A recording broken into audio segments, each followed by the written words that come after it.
Hey. I have invited with me today fellow Dungeon Master Griffin McElroy. How are you doing, Griffin? I guess that's a fair way to describe me. As the master of dungeons, I like to make people fight spiders and shit. I'm doing very well, Charlie. Thank you for having me. I'm excited to hear about Pillars of Eternity. Pillars of Eternity. I pretty much spent the weekend with this game. I have been enjoying it so darn much. Pillars of Eternity, if you're not familiar, is a cRPG, meaning a computer role-playing game. It's in the same vein as your old Baldur's Gate. Or your Arcanum of Steamworks and Magic Obscura, which is, of course, the best cRPG ever made. Thank you very much. I think we're going to need to have a proper fight once we get into the same city and or state. Well, it's the best one, but I got the chance to play this one when it was still in alpha, and liked a lot of the stuff that I saw there. It was a pretty buggy alpha, so it was hard for me to get as deep into it as you apparently did this weekend. So I'm excited to hear how it's coming along. The thing that I was really impressed with right off the bat was just the stability and the intricacy of the combat system. I spent a lot of time with previous cRPGs. I also spent a lot of time with, 4th edition Dungeons and Dragons. I like my tactical combat, Griffin. Yeah, sure. That's sort of all that 4th edition was based around. Was almost being like a strategic tabletop game. Right, and I really enjoy that. And this gives me a lot of that vibe. This particular fight here, we're in a sea cave. It's fairly early in the game, maybe within the first 3 or 4 hours of the game. But as you can see, I've got 2 fighters, a paladin and a straight-up fighter, but then I've also got a mage. That mage is super fragile. So what I just did here is I kind of got the 2 fighters to get up in front of him, allow the mage to pull back, but he was still able to get off one of his very powerful spells and help even the odds. And now I'm just kind of micromanaging it from here. Using my spacebar, I can pause the game at any time, issue orders, change targets, let loose with spells. It really moves quickly, though, when it comes down to it. Once you're in a fight, using that spacebar, giving those orders, comes very naturally. I'll tell you the one thing that, based on my time with the game, the thing that I'm optimistic about, I loved Arcanum, obviously, but it's hard for me to really sink my teeth into a cRPG because I think a lot of them do require you to play like you are playing here, just sort of stepping your way through combat, doing a couple seconds and then stopping to issue some orders. Mm-hmm. And that is a lot slower, I think, than how I like to play most games. But not only that, I feel like a lot of cRPGs just aren't ergonomically designed to let you play like that in a way that feels good. And the way that Pillars of Eternity gives you complete control over the movement of time, I think might make it stand more of a chance for me to actually make some headway into it. That's a really important thing to bring up. So if you look at the bottom of the screen right here, you've got kind of this watch face, right? Using the keyboard, if you hit S, you'll actually slow time down, and it puts it into a half speed. If you hit D, it'll double the speed of the game.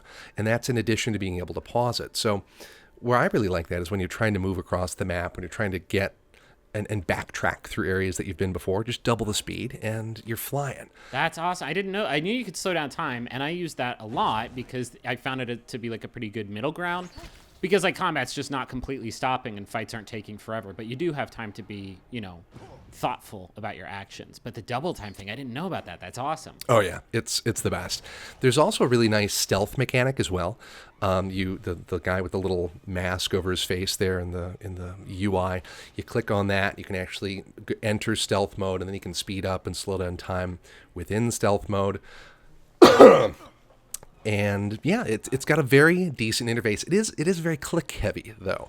I haven't gotten real deep into the keyboard shortcuts. I need to spend some more time with those. I'm hoping that they are a little more intuitive because right now my mouse hand is doing all the work. Yeah. How is the character development RPG-y stuff? You brought up 4th edition earlier.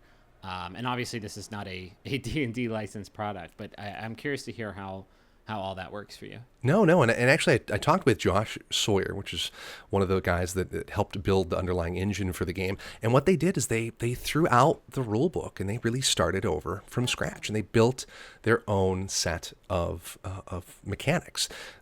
They got rid of your strength, dexterity, things like that, and replaced it with things like might and other stats. But they also rebuilt how all of those stats interact with each other and with the character progression system. I'll link to the feature in the notes of this particular video.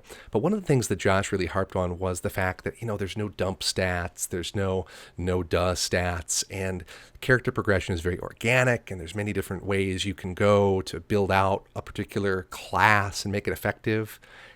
I don't know. He might have oversold it just a little bit. I'm finding plenty of dead ends, Griffin. Is this you create your avatar and have full customization control over them, and then everybody else just sort of joins your party and they're actually like characters in the world with stories and stuff, or do you have more control over more characters of the game? You can do it either way. I've actually added to my party essentially one guy who's a dead ringer for Matthew McConaughey. He comes right out of... How do you say his name? Matthew McConaughey. With an E? He? He. McConaughey? I do a he. Yeah, you're a very interesting person, Charlie. Yeah, that's the traditional scientific approach to saying his name. Well, I apologize. But... That is a pre-generated, Mr. McConaughey is a pre-generated, exists in the world part of the story.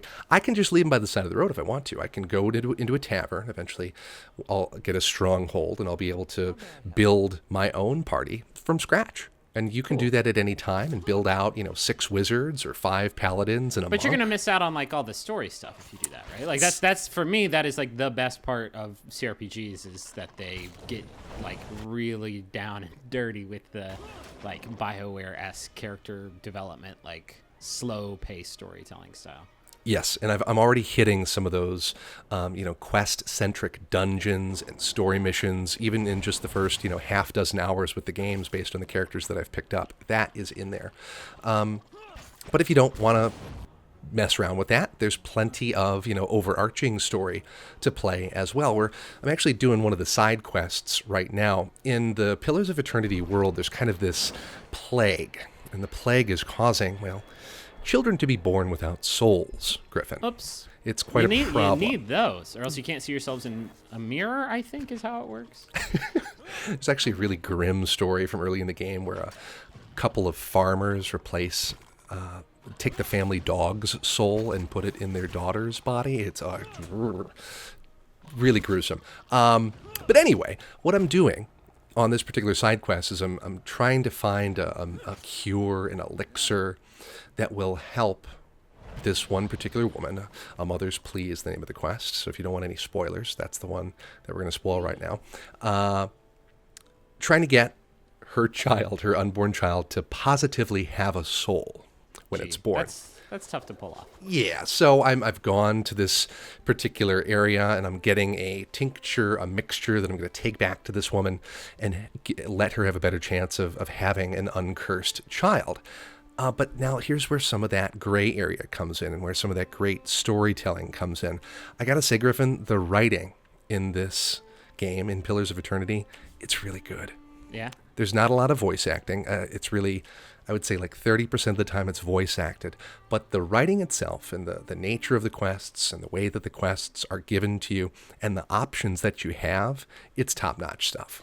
I also really like the skill challenges. I like those a lot in the alpha, where you get basically like a little title card explaining the situation, and then you get a very like straight up and down role-playing game like decision tree. Like, do you want to try and use your strength to move this thing?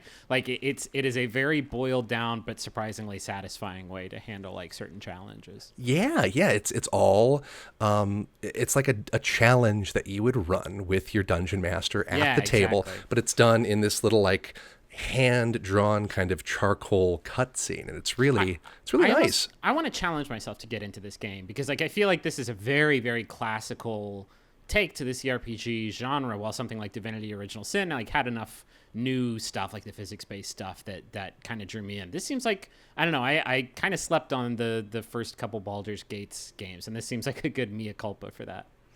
It really does move at the pace that you want it to move. I've been very, I think a lot of folks have been critical of games like Baldur's Gate and other games where they really just slow down and there's a lot of gates to your progress. Baldur's Gates. Yeah. Gating of your progress. I really have been happy with how this progresses and how it lets you explore and how it gives up the details as it goes. Well, thanks for taking the time, Griffin, and perhaps we'll hear some of your stories as you progress through the game as well. For sure. Hail! That's what I say. Hail and well met.